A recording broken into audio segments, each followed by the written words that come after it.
Halo teman-teman, kembali lagi bersama channel saya Sahabat Planter. Hari ini saya akan membahas tanaman yang berada di belakang saya. Tanaman yang berada di belakang saya adalah tanaman lombok. Lombok itu adalah salah satu mungkin hal yang wajib berada di dapur ibu-ibu ya teman-teman. Kita akan berbicara atau mengobrol dengan ownernya. Ownernya ini adalah ya bisa dikatakan pembisnis muda teman-teman. Dia mempunyai beberapa usaha di bidang pertanian yang sebelumnya videonya juga sudah saya bahas. Di hidroponik itu dia juga memiliki usaha hidroponik. Tetap ikuti saya teman-teman, kita bakal mengobrol, mengulas lebih banyak lagi bersama ownernya. Oke teman-teman, sekarang saya sudah bersama ownernya. Dia adalah pembisnis muda yang mempunyai beberapa usaha di bidang sayuran teman-teman. Yang salah satunya usaha yang sudah dia geluti itu adalah usaha hidroponik yang sudah saya review kemarin. Kalau teman-teman penasaran bisa lihat video sebelumnya. Nah, ini namanya adalah Kavi. Saya ada pertanyaan untuk beberapa. Oke Vi, saya bakal tanya ini sama kamu. Yang pertama itu pupuk dasar apa sih yang kamu pakai untuk tanaman cabai ini? Kebetulan di kebun saya ini saya tidak menggunakan pupuk dasar. Untuk pemupukannya biasanya kalau dari kecil, dari awal tanam itu biasanya sekitar 3 hari setelah penanaman itu dikocor pakai pupuk mutiara. Nah, dosisnya itu sekitar 1,5 kg untuk 20 liter air. Nah, nanti diambil lagi 1,5 liter untuk 20 liter air lagi, jadi dipecah 2 kali. Nah, sekaligus nyirap, sekaligus juga mupuk. Nah, kemudian setelah dikocor seperti itu, kalau kira-kira tanamannya sudah berumur setengah bulan atau 3 minggu, baru dikasih kotoran organik, kotoran ayam ini. Gitu. Nah, dan untuk masa produktifnya itu sampai berapa lama ya, Vi? Misalkan kan kalau saya sebagai petani sawit ini kan kalau masa produktif itu kan bisa sampai 25 tahun. Nah, kalau di tanaman cabai ini masa produktifnya itu sampai berapa lama? Masa produksi dari setelah tanam biasanya rata-rata cabai kalau yang jenis tahun selain hibridal itu umurnya 3 bulan setelah tanam baru mulai panen. Nah, untuk jangka panennya itu tergantung perawatan. Ada orang yang bisa ngerat paling cuma setengah tahun, ada yang setahun, ada yang 1,5 tahun. Tapi kalau rata-rata di tempat kami bisa berumur paling nggak 1,5 tahun sampai 2 tahun umur tanaman. Berarti panennya sekitar 1 tahun 9 bulan lah, kurang lebih gitu. Oke Vi, selanjutnya ini kalau untuk herbisidanya kamu pakai apa ya? Terus dengan kalau lombok ini kan banyak lah penyakitnya, terutama keriting, patekan. Nah, untuk pengendaliannya kamu menggunakan obat apa dan berapa hari sekali? Kalau untuk pengendalian gulma, rumput, pengendaliannya itu menggunakan herbisida Gramaxon. Nah, caranya ini karena sudah pakai mulsa, kalau sudah tanamannya gede juga ini bisa langsung disemprot, disapu di sini. Kalau kena batang kan nggak apa-apa. Tapi kalau waktu kecil biasanya itu kami kasih triplek di samping tanamannya, jadi aman. Terus kalau penyakit yang di Lombok itu kan biasanya Kalau keriting, daun keriting ini biasanya dikasih Pegasus. Kalau nggak ada Pegasus ya dicari persamaan bahan aktifnya. Terus kalau insektisida untuk pengobatan lalat buah itu variasinya banyak. Biasa yang jelas utama itu Kurakron, habis itu Virtaco, Dangke, dan sejenisnya.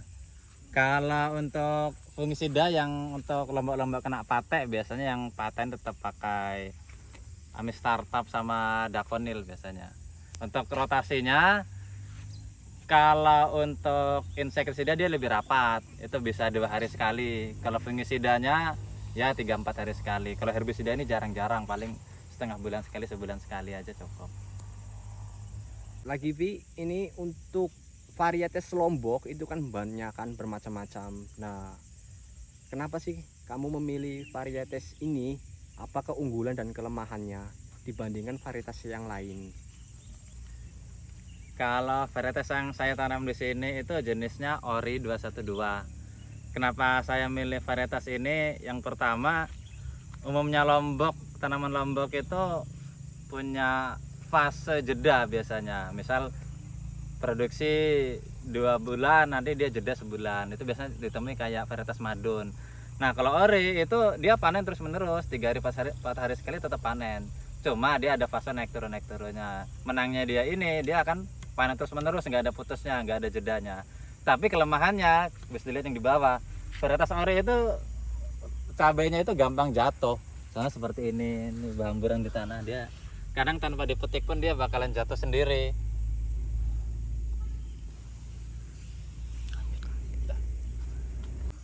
Untuk biaya penanaman cabai ini Vi, dengan luasan sekitar 1 hektar ini kira-kira berapa ya? Terus produksinya itu berapa hari sekali, itu dapat berapa ratus kilo, dan membutuhkan waktu berapa lama sih ibaratnya kalau untuk petani cabai mengembalikan modal dengan penanaman cabai seluasan 1 hektar ini? Kalau untuk biaya perawatan dari awal tanam sampai awal panen kurang lebih 3 bulan untuk 1 hektar itu biasa minimal ya paling nggak 150 juta sampai 200 juta. Karena itu kan dari pembukaan lahan, bajak tanah, habis itu mulsa, insektisida, fungisida, herbisida, itu keluarnya kurang lebih segitu. Banyak biayanya soalnya. Nah, kalau untuk biaya balik modalnya kapan? Banyak faktornya. Yang pertama itu jelas berapa kilonya kan kita dapat. Nah, kalau untuk seperti ini, di mana satu bloknya itu 1/4 hektar dengan isi 2.500 tanaman, dapatnya itu per blok biasanya ya dari 50 kilo sampai 1 kintal. Dia naik turun. Nah, kalau kita punya 4 blok berarti kan dapatnya sekitar 2 kintal sampai 4 kintal per 1 kali rotasi, yaitu tadi kan 3-4 hari sekali tadi kan ketemunya segitu. Nah, tinggal dikalikan harganya kan juga naik turun. Kalau kayak sekarang kan kasarnya harga dibulatkan jadi 100.000, berarti sekali panen tuh berapa ya? 10 juta. Kalau 2 kintal dikali 100 berarti kan 20 juta. Kalau gitu berarti kan cepat aja, mungkin sebulan atau 2 bulan dah balik modal.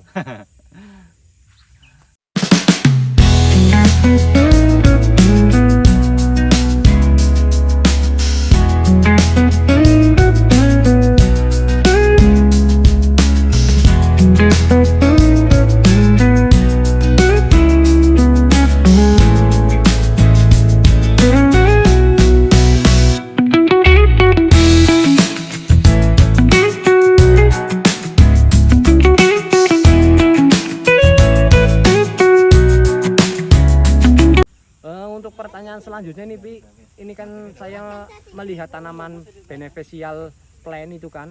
Nah, ini fungsinya apa aja sih untuk tanaman Lombok ini? Sama apa aja yang beneficial plant-nya yang kamu tanam? Kalau fungsi utama sebenarnya ini untuk lebah madu, untuk makanan lebah madu kan penghasil nektar.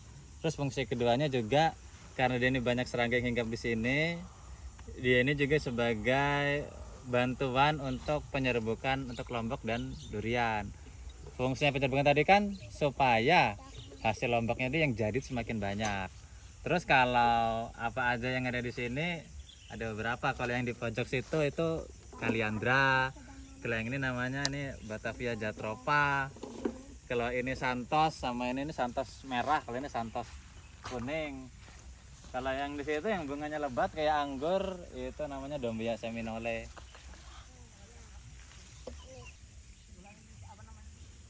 Dombia seminole. Ini bunga dari luar negeri, di Indonesia nggak ada, jarang. Kaliandra. Ini Batavia. Oke teman-teman, itulah penjelasan dari ownernya yang mempunyai tanaman cabai di sini. Nah ini untuk pertanyaan terakhir ini, Vi. Apa sih harapan Anda sebagai petani cabai untuk kedepannya di Indonesia ini? Ya khususnya untuk kebijakan-kebijakan apalah yang pemerintah ambil untuk menguntungkan petani cabai? Langsung. Ya kalau harapannya ya nomor satu yang sudah jadi masalah dari zaman dulu ya pupuknya kalau bisa jangan naik, kalau syukur-syukur bisa lebih murah.